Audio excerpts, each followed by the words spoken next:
Did you know that Siargao is the surfing capital of the Philippines?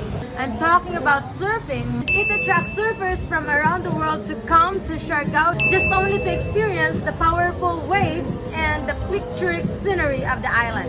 Nandito tayo ngayon sa Shadow Store kung saan na nakikita natin ang kanilang mga surfboard. Ang pinakamurang surfboard na nandito sa kanila ay 30,000. Meron ding 32,000. So if you're interested to purchase, you can just come by here in their store, Shadow Store. So tingnan nyo, ang galing. Ang mahal. Ang galing ng mahal. Pero quality, no? Yeah, quality. So, super nice. And isa pa guys, nagtaka talaga ako nang dumating ako dito kasi may nakikita akong mga ganito sa mga motorcycle nila. Sabi ko, ano bang meron dito? Ba't may parang arrow po? So, ang ibig pala sabihin nito ay, dito pala ilalagay ang kanilang mga surfboards. Oh yeah? So sa lahat ng mga adventure seekers dyan at sa mga gustong mag-surfing, it's good to know!